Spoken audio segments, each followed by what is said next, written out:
Hello and welcome to the Film Pulse podcast. This is episode number 421. My name is Adam Patterson. With me today we got Kevin Rakestraw. Hey, Kevin. Hi. How you doing this week? I'm doing okay. All right. You? Yeah, I'm doing all right. Alright. No major complaints. This week on the show, we'll be reviewing Neil Jordan's 1986 film Mona Lisa. We'll also be going over someone we're watching on the watch list and going over this week's new releases in theaters, VOD, and Blu-ray. Thank you so much for joining us this week. Please remember to review us on iTunes if you get a moment. That would be super helpful. New Saved by the 90s, we're going to be recording it this week. So hopefully it will be ready to drop the end of this week, early next week. We're going to be doing baseball movies. Yes. This month. So we got a pretty eclectic lineup of baseball movies. It's a good mix. You know, it's not just like kids movies. It's not just, it's a good mix. Okay. All right. It's maybe not ones you would necessarily think either. So I'm pretty excited to dive into that. So stay tuned. With that, I think we can jump into our review now. You might be asking, well, why the hell are you guys reviewing this movie from 1986? You usually review new movies. Well, last week, if you remember, we were in our Blu-ray section at the end of the show. We were talking about Mona Lisa, and because of its release on Criterion. And Kevin here nonchalantly mentions that he watched part of it in passing, and he never finished it. And that ruffled the feathers of one of our listeners, Eric. Eric, thank you for writing in. This triggered him. The fact that you just so flippantly were dismissing Mona Lisa. But it wasn't even that, really. I don't know.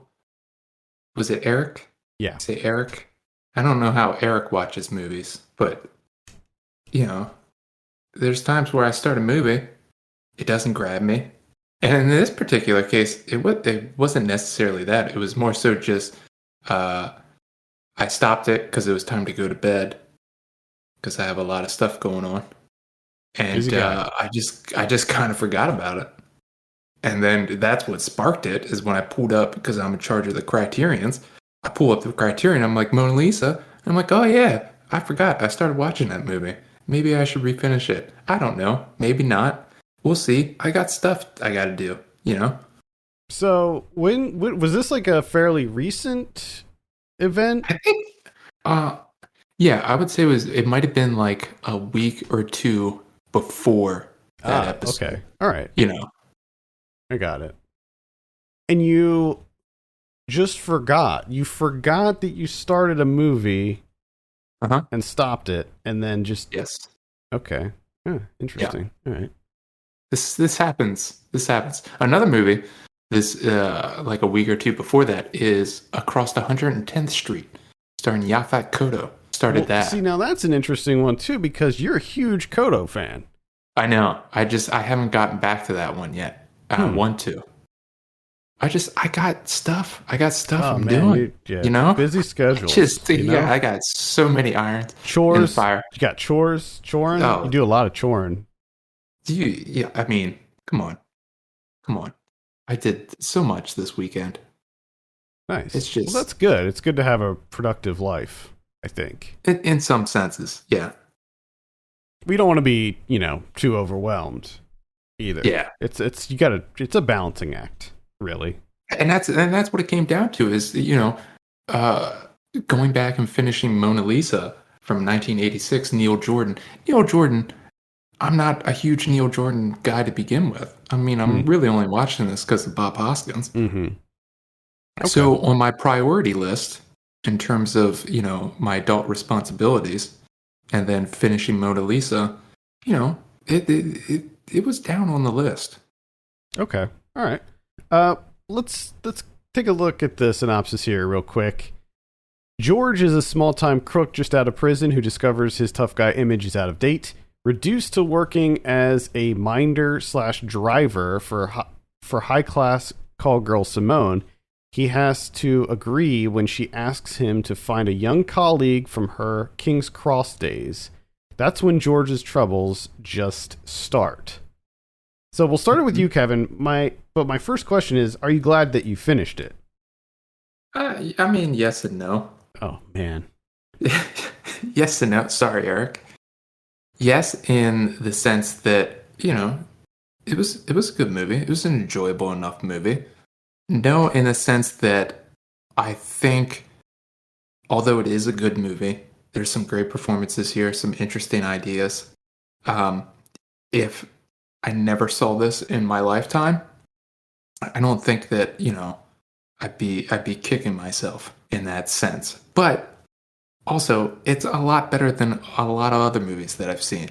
Mm-hmm. So, it's just one of those that kind of it exists somewhere in the middle, of like, yeah, that was good. Yeah, I can agree with you on that, and I can definitely see that perspective. I'm pretty much right there with you. I liked this quite a bit. Didn't love it or anything like that. I think that to your comment on like if you didn't see it, it wouldn't be like you wouldn't be that big of a deal or anything. I somewhat disagree with you on that, in that I believe that this is a really great performance by Bob Hoskins, and I think that if you're a fan of Bob Hoskins, that this should be on your Hoskins watch list, because I think that it is one of his best. I could agree. I would agree with that. I think that if I'm looking at it from that standpoint, then yeah. I also think that Michael Caine, who plays the antagonist in this, I think that he does a really great job too, and it's rare that we see Michael Caine in that kind of villain role. So it was cool to see an earlier Caine film where he's just a bastard. He's just a mean son of a bitch. He's a bastard. I like the overall aesthetic of this. I love the sort of 80s grime. Any movie that takes place in like grimy cities, doesn't matter what city, I'm down. I'm immediately down for it. There's some interesting choices here. Particularly, there's a montage scene where they play a Genesis song, and it's so weird. Like, they're playing the Genesis song, and it's a montage of Bob Hoskins exploring nudie booths, and it's just him going into these like really seedy strip clubs and like just weird like porn shops and stuff, but it's playing this like really nice melodic Genesis song. I can't remember the name of the song actually. Yeah, very popular. It's like one of their biggest songs, I think. I mean, like I can't remember it now, and I just watched this like a couple of hours ago. Like what's it called? Like I Know I Love You, or I Think I Love You, or some. I'm just gonna say yes. It's that. It's one of those two. Is it from the We Can't Dance album? My dad freaking loved this album. Oh yeah, your dad's a huge. My dad is a big Genesis fan. Yeah. Okay. Yeah, he's definitely into the Genesis. Interesting. Anyway, that was a really weird scene. I liked it, but man, the song didn't work within the context of what was happening on screen. But I thought I just thought that was kind of funny. Yeah, I thought it was an odd little detour. I also had some weird problems with Hoskins' character. Like, I kept trying to pin down who George was and like understand him, and just when I think that like, oh, I kind of get this guy, he does something that seems very uncharacteristic, and like especially at the end, like what he does with Simone, and I'm just like, wait a minute, like this guy's kind of a dick too. Yeah, and I think that's the really interesting thing for me.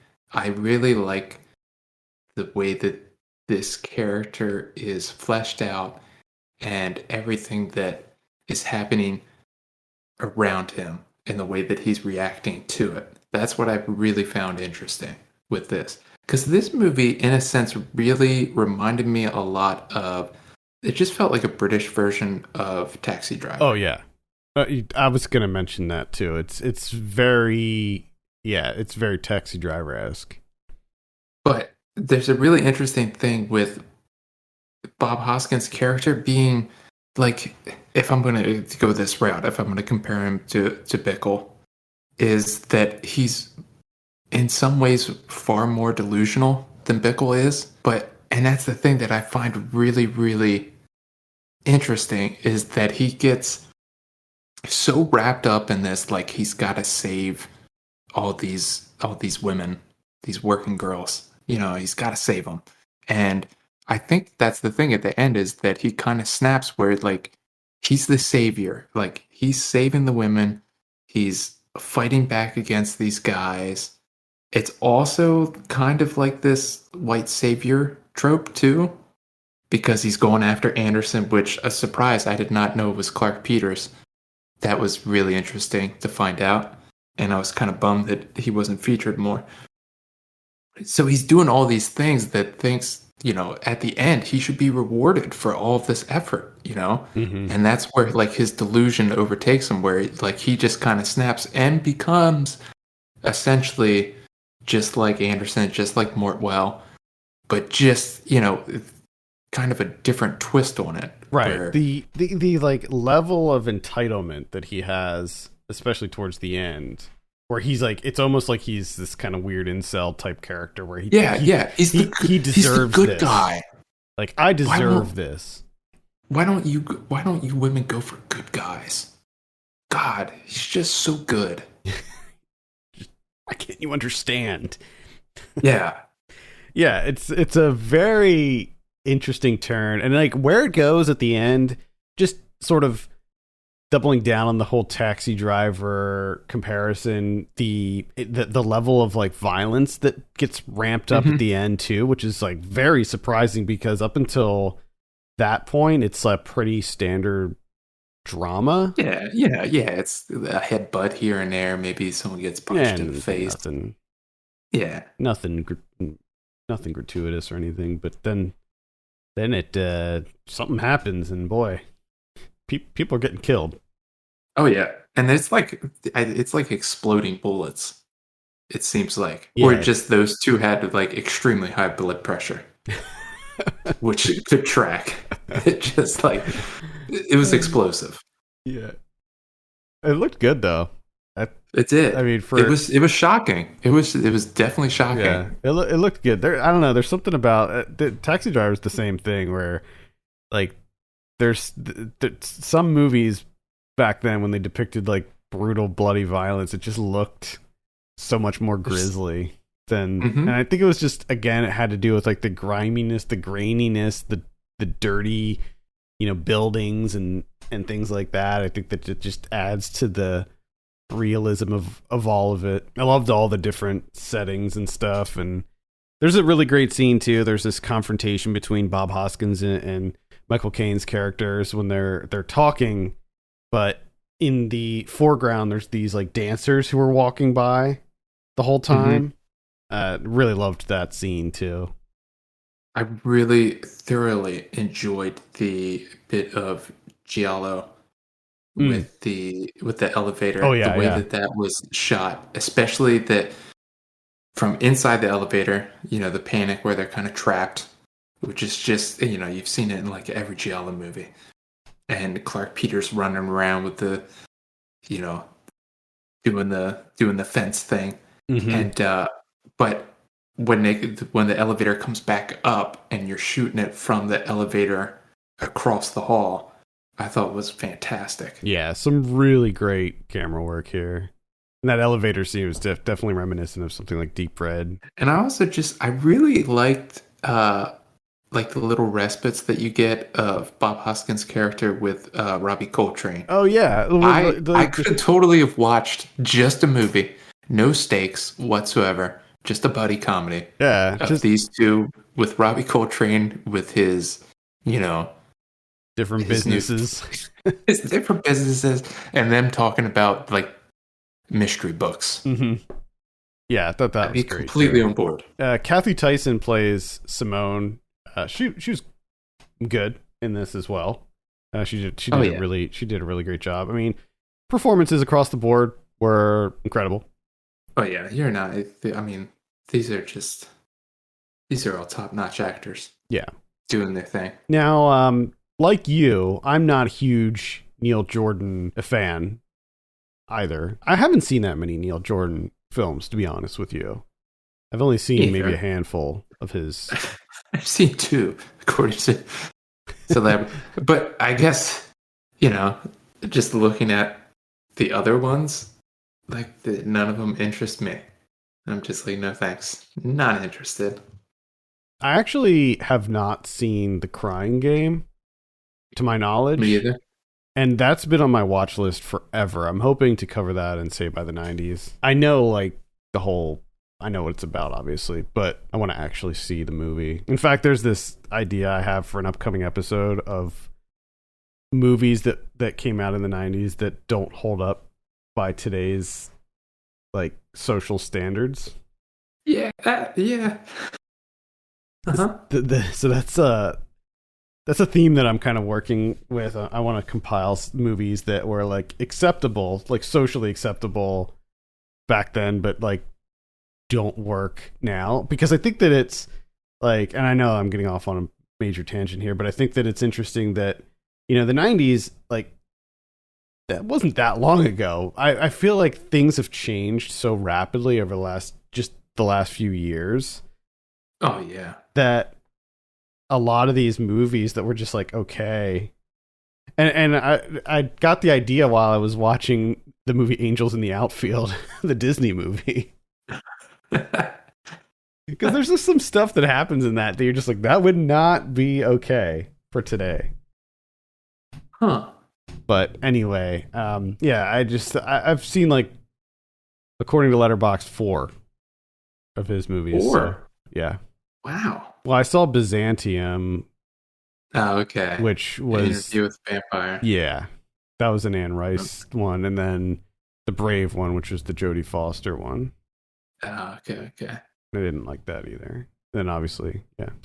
Yeah, I mean, with his biggest movie being Interview with the Vampire, and I have no interest in that whatsoever. Yeah, if you want to hear us talk about that, I've heard you talk about it. Yeah, we've covered that on Saved by the 90s. I'm not saying you, Kevin. I'm saying listeners. Well, I want you to know that I did listen to it. Okay. I enjoyed Nice. that episode. Great. I think I enjoyed that episode more than I would enjoy actually watching that movie. Yeah, probably. Well, hopefully. Anything else to add about Mona Lisa? I think that it definitely gets a recommendation. I'm glad that Eric emailed us, because this really wasn't something that was on my radar, even with the Criterion release. It looked fine to me, but again, because I'm not the biggest Neil Jordan guy, I was I probably wouldn't have seen this otherwise. So yeah, I mean, I would like to say I'm sorry that I offended you, Eric, if that's what happened there. But like I said, yes and no in terms of returning and finishing this. I guess overall it would be a yes, because I feel like if Eric wouldn't have sent the email, I never would have returned to this, and I never would have finished it. And it has been on my watch list for a good number of years because of the Bob Hoskins aspect. Mm-hmm. So, yeah. Cool. It worked out pretty well. And I got to use that the Criterion Channel membership that I've been paying for. Well, there you go. Numerous years that I use maybe 3 times a year. It's also ridiculous. On HBO Max too. So if you have HBO Max, but not the Criterion Channel, it's on there as well. Oh man, you have options. 1 second, is it on Tubi? I don't think so. Real quick, you never know, man. You'd be surprised what's on. It's not on Tubi. Sorry. All you Tubi lovers. All you Tubi fans. Mom, talking about you. All right, let's go ahead and give it a score. Kevin, we're going to give Mona Lisa out of 10. Ooh, I give Mona Lisa 7.5. I'm right there with you. I'm sitting at a 7.5 on this one. Upper end is 7.5, almost an 8 for me. That's where I know her from. Because I was just thinking, I need to see more Kathy Tyson. Serpent in the Rainbow? Yep. Yeah. Yep. I know. That's where I recognized her from. Yeah. That's a bummer that she hasn't been in more things. I know, she's really Jeez. good. Not sure what happened there. All right, let's move on. Talk about someone watching. So you didn't have anything last week, so we'll start with you, Kevin. I have one thing this week: baby steps. Another thing that's been on my watch list for a long time. Been waiting for it to become available on streaming, and it finally has. And that's The Fog by John Carpenter. Oh, yeah. 1980. The Fog. I'm super psyched about watching this one. This is on Amazon Prime, by the way. And for the most part, it didn't disappoint. I really enjoyed this story. I just love the idea of, this small bay town with its dark history, and they're being punished for it. There's a curse on them in the form of a fog that rolls in. And I enjoyed all the shots of the fog, the titular fog, because it's neon and it's great. It looks wonderful. Just there's so many great location shots. And then on top of that, you show those location shots with fog rolling in, neon fog on top of that. Just give it to me. The unlimited amounts. I'll take it. Love it. And I love the story. Love the curse. All that stuff. It's a deeply fucked up thing that got Antonio Bay up and running. And they're being punished for it. And I agree. They should be punished for it. So I'm completely on the side with the fog. I'm pro fog. One of the things that I thought was interesting is fog rolls in, and with it, ghosts, murderous ghosts, which is wonderful. What else would you want in fog? And like they'll roll up on people's houses and just bang on it like cops. Just bang on it like fucking crazy on the front door. No one questions this. They're just like, oh, let me check the door. It's like midnight and this is happening. How do you not just yell out before you open up the door? Like, who is it? It's midnight. It's a different What do you time. want? I know, but even in the 80s, I would think that someone's banging on your door like cops. You'd be like, yeah, well, who is it? What do you want? Something. Sure. And then there'd be no response. And you'd be like, okay, maybe it's ghosts. Okay. Murderous ghosts. See? You got to think a little bit. These people are they're just too trusting in this small town with its dark, dark history. And I thoroughly enjoyed it. It's very, very economical in terms of like thinking back on it, like everything that happens. Like it's very fast paced. There's not a whole lot to it. It gets in and gets out. And that's the one thing that I was like, I could have spent a little more time with the fog. I think I could have used a little bit more. Okay. But that's not really a knock against it. That's just me wanting more of a good thing, Yeah. I've never seen this movie, so. Amazon Prime, log in there. And I think that's why I never saw it, is because I could never like find it to watch. Like I don't think that's how it's been that's how it's been for me for like the last 4 years, I think. Because I've seen almost all of Carpenter's stuff, but this one's like eluded me. All right, that's The Fog. Catch it on Amazon Prime. I'll probably watch that very soon. I saw Candyman. Finally caught up with Nia DaCosta's Candyman 2021. Yeah. I enjoyed it. It is a pretty solid horror movie. It does a good job of continuing the Candyman story. I think that it sort of honors the original. Now, this is actually more of a sequel than I expected. I purposefully did not look up anything about this movie. I wanted to go in as cold as possible. So I didn't really realize that it was pretty much just a sequel. Fortunately, I've seen the original Candyman enough times to like remember everything and the characters and stuff. Because actually they bring back characters from the original one. So that's actually... Okay. It's definitely... You don't have to have seen the original one, but it's definitely... I would advise it. Or if you saw it, refresh yourself with it. So you know the characters and stuff. One thing that I will say is I knew where this was going from very early on. Like it it kind of tips its hat a little bit too early. I wish that it kept things a little bit closer to the vest as far as like where it was going. And also there's like something that happens, like the main character, he gets stung by a bee early on in the movie, and it just gets worse and worse and worse. Like it gets infected and stuff, and it's just like, go to the fucking doctor, man. Like get that like when it starts to like crawl up when the infection starts to spread up your arm, you need to go to the fucking doctor. And it just, anytime that happens in movies, it just bothers the shit out of me. Like, clearly there's something horrible happening here. You need to go get that checked out. Kills are really good. I liked pretty much all of the kills and stuff. And it made me, I don't know, maybe I wanted it to be a little bit scarier. I found the original to be quite scary, but I think that could also be due to the fact that I was young when I saw it. Oh yeah, but also, I didn't watch the original Candyman until a couple of years ago because I was too afraid. I was just too afraid. It's a pretty scary movie, the original. I feel like this one, even though it does take place in the same area and in some like dilapidated buildings and stuff like that, I think that the griminess, the dirty aspect of the original one maybe made it a little bit more scary, but there's still some really great stuff in this. So I would recommend checking out Candyman. It is on VOD right now. I saw Royal Jelly.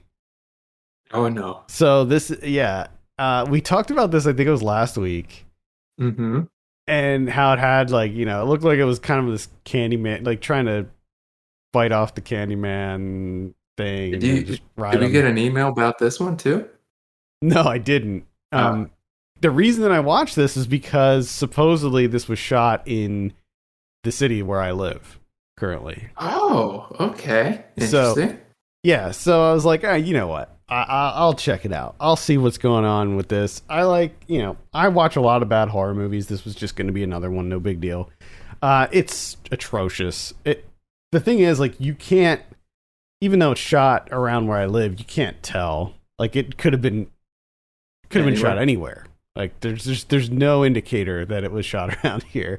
The whole movie takes place in what appears to be an abandoned derelict house. Like the house, interesting. Which is funny because it's like the whole premise is like that this woman lives in this house, and it's just like, oh, sorry. There's like, this is clearly like some kind of abandoned house that you guys just found and are. I mean, I hope that no one lives there. It was horrible. Like the whole place was so run down and disgusting that, anyway, the whole premise of this is that there's this high school girl who is getting bullied even by her stepsister, specifically her stepsister. And she meets up with this like substitute teacher who wears like, that she's cool because they introduce her and she's wearing sunglasses inside the school. What? Inside? Yeah, so she's like teaching the class, but she's wearing Ray-Bans. Oh shit. And man, that goes against all popular convention. So this teacher takes a liking to this girl and helps her like get back at these bullies, and in retaliation they bust up her beehive. See, this girl's like really into beekeeping. And she like freaks out, and then she ends up like moving in with this teacher for some reason. And they, I guess, they want her to like be the new like queen of their little hive. It's so bad. It's so, I can't, like, words can't even describe how bad this is. There's just so many aspects of it that are horrible. The special effects in this, if you want to call them that, are a complete joke. Like, they literally, there's like a scene where it turns out that they're like, they're sort of like vampires. They have vampire teeth, but they're like, they look like the fucking vampire teeth that you get out of like a gumball machine.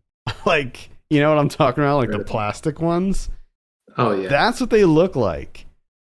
They don't, the teeth don't match the rest of the teeth. So like the color is like way off. So you have these like very bright white fangs and then like regular teeth surrounding them. And then with one of the characters, you could see like the little bar that held them in. It's just so bad. Ridiculous amounts of shaky cam in this movie. I don't know why it was there. I think that they were trying to make it look more like professional, like a real movie, but it didn't work at all. It was just awful. It was just like somebody was like nervously holding an iPhone is what it seemed like. Anyway, yeah, don't recommend this at all. Royal Jelly, it sucks. It's just awful. The last one I'll mention is Escape Room Tournament of Champions. This is the sequel to Escape Room, or just Escape Room. I didn't really like the first one, but I didn't hate it either, and that's kind of how I feel about this one. I kind of like this one a little bit more, actually. I thought that the rooms were better designed, and I liked the puzzles and clues and stuff in this one more than the first one. And I also like the fact that, so in this one, the premise here is that it's 6 people who won previous escape room games. So because they made it through, like they're just better at doing this, like these escape rooms and stuff, and putting the puzzles together and all of that. And it shows, like, all of them are incredibly smart, and they're very they're able to think critically and like very put these clues together and solve these puzzles in a efficient way. And I appreciated that. Like, they didn't make them dumb.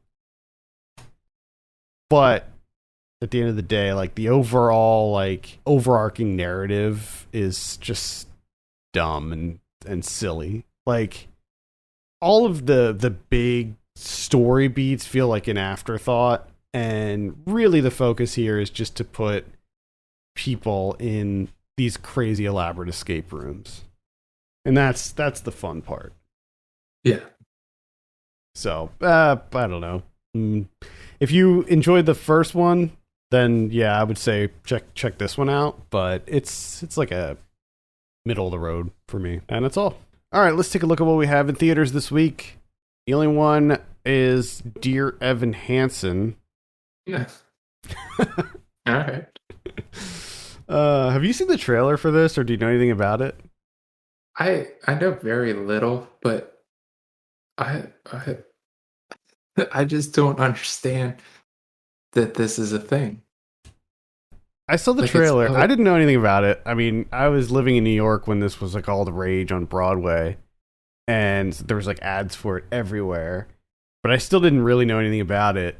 So when the first trailer dropped for this, I watched it and I was like, are you kidding me? That's what this movie is about. It looks so bad. And then the dude who's playing the main character is the same guy from the play, but he's like 40 years old now. So it looks really weird because he doesn't look like a high schooler at all. He's like, oh my God. It just, I don't know. Looks not but even me. That's kind of weird, because you said this was huge when you lived in New York. Mm-hmm. But that wasn't too long ago. So even the guy in the Broadway play was an old dude too? I mean, the play, I think it's been on Broadway for a while, and I don't know if like maybe they replaced, like, he was the original one, but maybe they replaced him since then. Gotcha. Gotcha. Like, so I don't know if he's still doing it. I don't know anything about the show and the status of it. But this just, I don't know just the whole thing is just so bizarre to me. And then the fact that it's going to be playing in theaters. Yeah. It's just the cherry on top. I think it's going to be I think it might be on demand as well, but I'm not sure. Frankly, I don't really care. Watch the... All right. VOD this week. Let's see. Starting on the 21st, Tuesday, we have Between Waves. Jamie is haunted by her presumed dead lover, Isaac's interdimensional visits. Oh, nice. It's a metaphysical love story, Kevin. Incredible. Mm-hmm. We have The Center, Gibbons and Guardians. So This is about Gibbons, I guess. Cool. We have Godspeed Los Policos. That is a documentary, I believe. We have Tethered. Seems like maybe a horror movie. It's a sci-fi mystery. Oh, no. On the 22nd, we have Intrusion on Netflix. It's when a husband and wife move to a small town, a home invasion leaves the wife traumatized and suspicious that those around her might not be who they seem. Stars Frida Pinto, Logan Marshall Green. On the 24th, Friday, we have Birds of Paradise, and that's going to be on Amazon Prime. We have East of the Mountains, starring Tom Skerritt. We have Solitary. Looks like maybe a thriller. When Isaac wakes up inside a room with no memory of how he got there, he discovers he's a prisoner sent into space to form Earth's first colony on another planet. Wow. There we go. We have Chernobyl, 1986. We have that's not a documentary. Looks like a dramatization of the Chernobyl events. I mean, just watch the fantastic HBO series. Yeah, why? Well, I guess this is not needed. Capitalize. Yeah. We have Through the Glass Darkly. We have Man in the Field. Man in the Field profiles pioneering artist and chef Jim Denovan. Ah. So there you go. If you're a Jim Denovan fan, this is the doc for you. Time is up. Isn't. No. Time is up. This is a Bella Thorne vehicle. Vivian is a highly accomplished student with a passion for physics. Mm-hmm. I'm not sure if Bella Thorne can carry that role. I'm not sure. Who is Bella Thorne? I always hear that name. She's an actress. Didn't you hear about the whole like OnlyFans thing where she created an OnlyFans account? I did, and you would think that was the point that I would be like, I should check in and see who Bella Thorne is, but I didn't. I just kept myself abreast of that situation. Yeah, for whatever she's reason. Just not. She's a former Disney Channel person, I think. I think that's where she got her start, and she's just not very good. She's just not a very likable person, and she's not a very good actor either, unfortunately. So we have Apache Junction. This is a Western. We have Surge. Venus is a Boy, and that looks to be about it for VOD. On Blu-ray this week, we have Breakdown from 1997. This is remastered. This is a remastered version of Breakdown starring Kurt Russell. I would hope. We have... I've been waiting. Honestly, I've just been waiting for Paramount to put out... It'd just be funny if like they just started putting out DVDs with no transfer, no nothing. Just movies from the 80s. Straight VHS transfer. No work put into it at all. Speaking of work being put into things, A Clockwork Orange is getting a 4K release. On the Vestron Collector series, we have Dementia 13 from 1963 coming out. Okay. Let's see. The Longest Yard from 2005. We got F9 coming out. Dead Men Don't Wear Plaid from 1982. Necessary Roughness from 1991.